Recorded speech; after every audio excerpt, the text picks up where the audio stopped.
যদি একদিন পৃথিবীর সব ভাষা বিলুপ্ত হয়ে যায়, সবাই কেবল একটি ভাষায় ভাব বিনিময় করতে চান, তবে সেটি হবে দেহের ভাষা। মুখে শব্দ না করে শারীরিক বিভিন্ন অঙ্গভঙ্গির মাধ্যমে মনের ভাব প্রকাশের এই মাধ্যমই হল মূকাভিনয়। শিল্পের বৈশ্বিক ভাষাও বলা যায় এটিকে। মাইম ও প্যান্টোমাইম। পৃথিবীতে এই দুই ধরনের মূকাভিনয়ের প্রচলন রয়েছে। সাধারণত সিরিয়াস বিষয়বস্তু উপস্থাপনার ক্ষেত্রে মাইম এবং হাস্যরসাত্মক নাটকের উপস্থাপনায় প্যান্টোমাইমের ব্যবহার করা হয়। একটা সময় ছিল যখন বাংলাদেশে মূকাভিনয়ের অস্তিত্ব ছিল কেবলই বইয়ের পাতায়।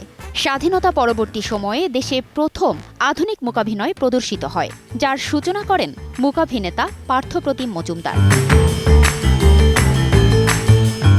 সময়ের সঙ্গে মাইম পরিবেশনাতেও এসেছে ভিন্নতা।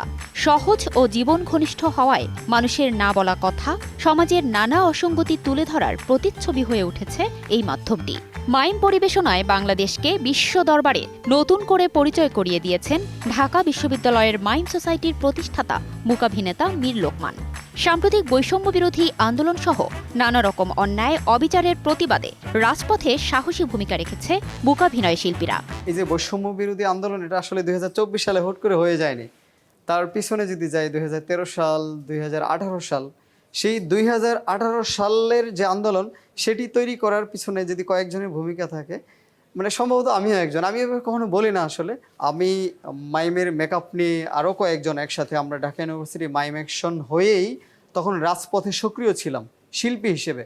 এবং ওই সময় কিন্তু আমি আহত হয়েছিলাম যখন এখানে নেটওয়ার্ক অফ ছিল, বন্ধ ছিল, তখন বাইরে নেট ছিল। আমরা চিন্তা করতাম সামগ্রিকভাবে এই আন্দোলনটাকে বাইরে থেকেও এগিয়ে নিয়ে যাওয়া যায় কিভাবে। আমরা ওখান থেকে প্রোভাইড করতাম কখনো কখনো ইনফরমেশন। রাজনৈতিক রোষানলে যখন মুখের ভাষা থমকে যায়, তখন শব্দ ছাড়াই সবকিছু বলে দেওয়ার এক প্রতিবাদী অস্ত্র মূকাভিনয়। ফারজানা লিনা, সময় সংবাদ, ঢাকা।